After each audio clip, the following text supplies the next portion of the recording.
తర్వాత ఒకటి, ఒకదానికి మించి ఒకటి. గత ఎన్నికల్లో ఓటమి తర్వాత నుంచి దీదీ బ్యాడ్ టైం వెంటాడుతోంది.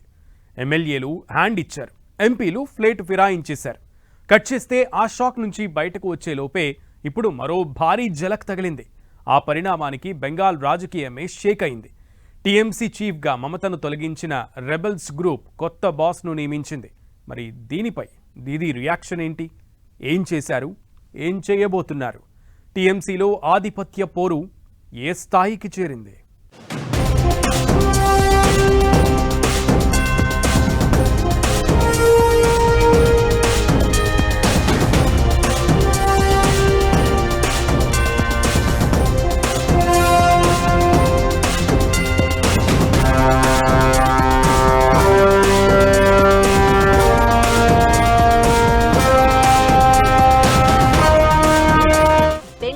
రాజకీయాల్లో సంచలన పరిణామం. టీఎంసీ చీఫ్ గా మమతా బెనర్జీ తొలగింపు. దీదీని తొలగించిన తిరుగుబాటు ఎమ్మెల్యేలు. పార్టీకి అధ్యక్షుడిగా అరూప్ రాయ్ నియామకం. రెబల్ ఎమ్మెల్యేల తీరుపై మమత ఘాటు రియాక్షన్. పార్టీపై ఆధిపత్యం చాటుకునేందుకు దీదీ ప్రయత్నం. టీఎంసీ ఎవరిది? ఇకపై ఏం జరగబోతోంది? గత అసెంబ్లీ ఎన్నికల్లో ఓటమి తర్వాత దీదీని వరుస కష్టాలు వెంటాడుతున్నాయి. పాలిటిక్స్ కు కేరాఫ్ గా నిలిచి బెంగాల్ రాజకీయ చరిత్రలో తనకంటూ ప్రత్యేక పేజీ లిఖించుకున్న దీదీకి వరుసగా షాకుల మీద షాకులు తగులుతున్నాయి.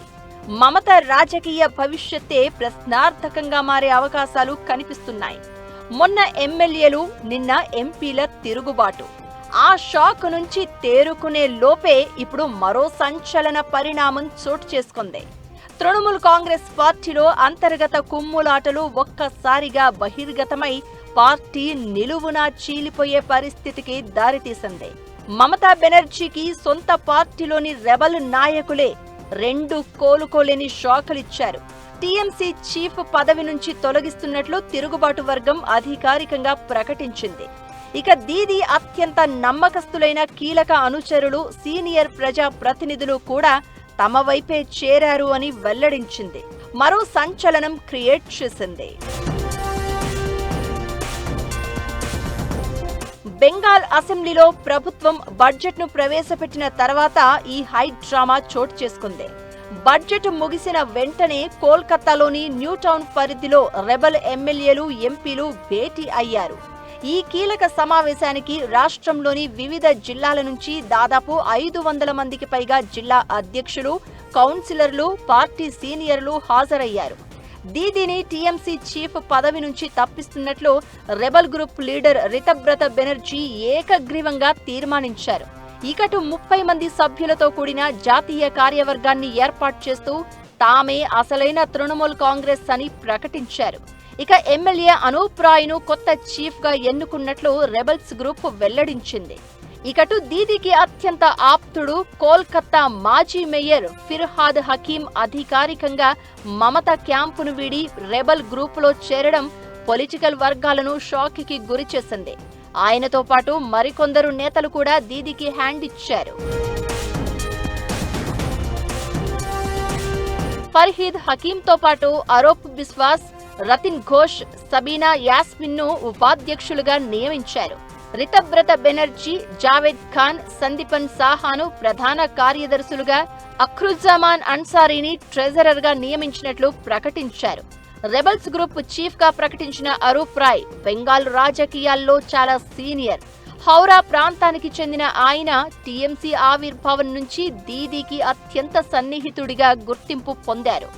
హౌరా సెంట్రల్ నియోజకవర్గం నుంచి పలుమార్లు ఎమ్మెల్యేగా ఎన్నికైన అరూప్ మమత ప్రభుత్వంలో మంత్రిగాను పనిచేశారు. ఒకప్పుడు దీదీకి నమ్మిన బంటుగా ఉన్న నేతే ఇప్పుడు ఆమెకు ప్రత్యామ్నాయ నాయకుడిగా ముందుకు రావడం చర్చనీయాంశంగా మారింది. ఇకటు మమతా బెనర్జీని పార్టీ నుంచి పూర్తిగా దూరం చేయలేదని, ఆమె కోరుకుంటే ప్రధాన సలహాదారుగా వ్యవహరించవచ్చని తిరుగుబాటు వర్గం నేతలు వ్యాఖ్యలు చేయడం రాజకీయంగా మరింత చర్చకు దారితీస్తోంది. తిరుగుబాటు వర్గం నిర్వహించిన సమావేశంలో టీఎంసీ పార్టీ గుర్తు కనిపించిన మమతా బెనర్జీ, ఆమె మేనల్లుడు అభిషేక్ బెనర్జీ ఫోటోలు ఎక్కడా లేవు. పార్టీపై వారి హక్కును ప్రకటించే ప్రయత్నంగా కనిపిస్తోంది. ఇకటు రెబెల్స్ గ్రూప్ తీసుకున్న నిర్ణయాలు, ఆ తర్వాత చోటు చేసుకుంటున్న పరిణామాలపై దీదీ వర్గం నాయకులు స్ట్రాంగ్ గా రియాక్ట్ అవుతున్నారు. రాజ్యాంగం ప్రకారం ఇలాంటి సమావేశం నిర్వహించే అధికారం రెబల్ నేతలకు లేదని ఫైర్ అవుతున్నారు. టీఎంసీ అంటే మమత, మమత అంటే టీఎంసీ అని పార్టీ చీఫ్ ను మార్చుతూ నిర్ణయం తీసుకునే అధికారం తిరుగుబాటు నేతలకు లేదని అంటున్నారు. ఇకటు రెబెల్స్ పై చట్ట ప్రకారం చర్యలు తీసుకునే హక్కు తమకు ఉందని ఫిర్హాద్ హకీం, అరూప్ బిస్వాస్, అరూప్ రాయ్, జావేద్ ఖాన్, రతిన్ ఘోష్, విప్లబ్ మిత్రా, స్నేహాశిస్ చక్రవర్తి, సబీనా యాస్మిన్ కు షోకాజ్ నోటీసులు కూడా జారీ చేసింది. ఇకటు దీదీని పార్టీ చీఫ్ గా తొలగిస్తూ రెబెల్స్ గ్రూప్ నిర్ణయం తీసుకోవడానికి ఒక్కరోజు ముందే నేషనల్ వర్కింగ్ కమిటీ పేరుతో కేంద్ర ఎన్నికల సంఘానికి మమత ఓ జాబితా పంపించారు. ఇందులో దీదీనే టీఎంసీ చైర్పర్సన్ గా ఉన్నారు. దీంతో పార్టీపై ఇంకా తనకే పూర్తి అధికారాలు ఉన్నాయనే సంకేతాన్ని ఆమె పంపినట్లయింది. అయితే 2022లో ఏర్పాటైన జాతీయ వర్కింగ్ కమిటీ గడువు ముగిసిందని, దీంతో కొత్త కమిటీని ఏర్పాటు చేశామని తిరుగుబాటు వర్గం వాదిస్తోంది. ఎన్నికల సంఘానికి తమ నిర్ణయాలను తెలియచేస్తామని ప్రకటించింది. దీంతో రాబోయే రోజుల్లో టీఎంసీలో ఆధిపత్య పోరాటం పీక్స్ కు చేరే అవకాశాలు క్లియర్ గా కనిపిస్తున్నాయి. బెంగాల్లో అధికారం, పార్టీ గుర్తింపు కోసం రెండు వర్గాల మధ్య సుదీర్ఘ న్యాయ పోరాటం జరిగే సూచనలు కనిపిస్తున్నాయి. బలమైన కాంగ్రెస్ ను ఎదురించి బెంగాల్లో అంతకు మించి బలంగా ఉన్న వామపక్షాలకు ఎదురొడ్డి నిలబడి నిర్మించుకున్న సామ్రాజ్యం టీఎంసీ.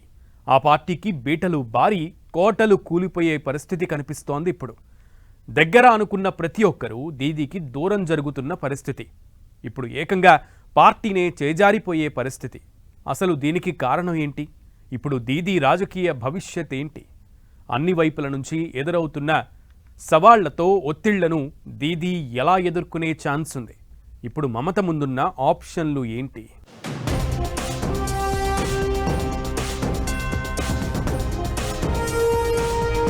ఈ పరిస్థితి వెనక దీదీ నిర్ణయమే కారణమా? కీలక నేతలు దూరం, మమత పరిస్థితేంటి?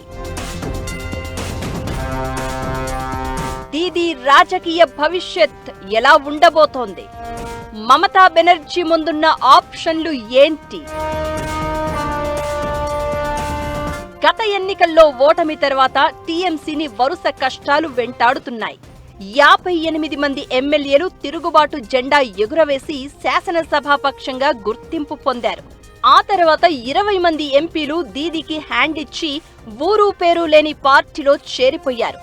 ఇప్పుడేమో ఏకంగా చీఫ్ పదవి నుంచి పక్కన పెట్టేశారు.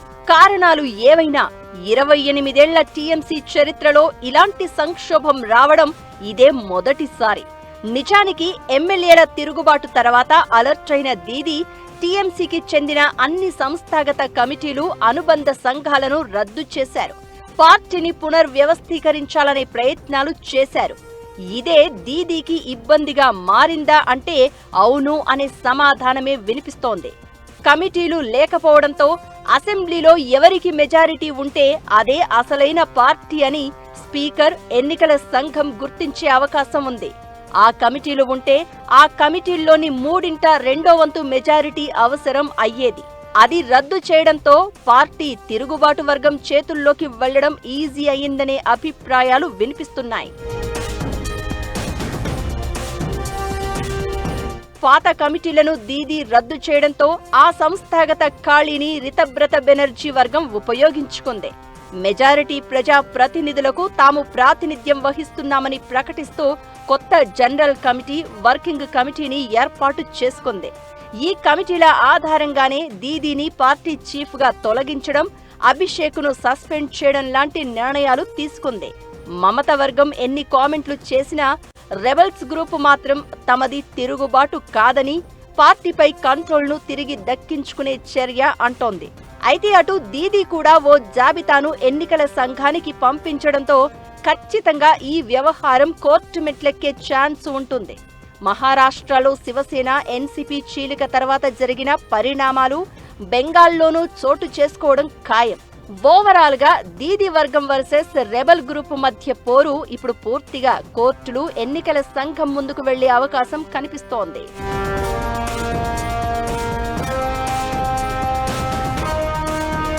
అయితే ఎన్ని పరిణామాలు చోటు చేసుకున్నా, ఎందరు నేతలు పార్టీని వీడినా దీదీ రాజకీయ భవిష్యత్కు ఎలాంటి ఢోకా ఉండదు అనేది మరికొందరి వాదన.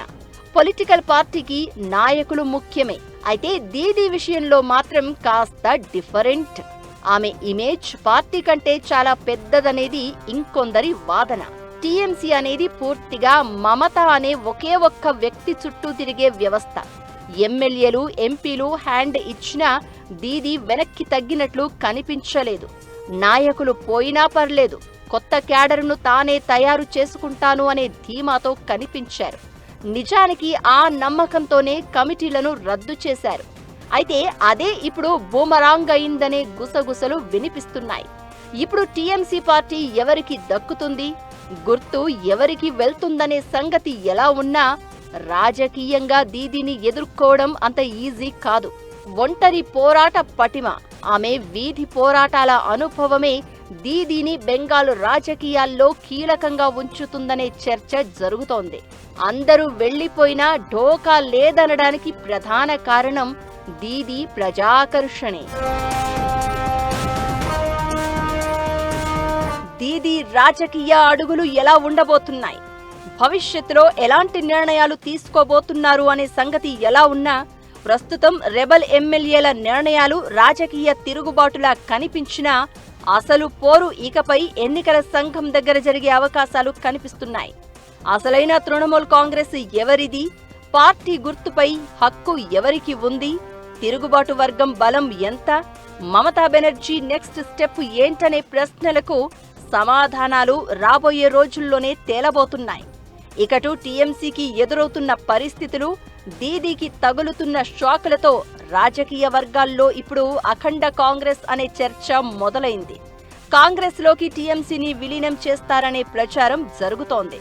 మరి వీటన్నింటికీ దీదీ తన మార్క్ ఆన్సర్ ఇస్తారా? ఏం జరగబోతోంది? బెంగాల్ రాజకీయం ఎలాంటి మలుపు తీసుకోబోతోందనేది ఇప్పుడు ఆసక్తికర చర్చకు దారితీస్తోంది.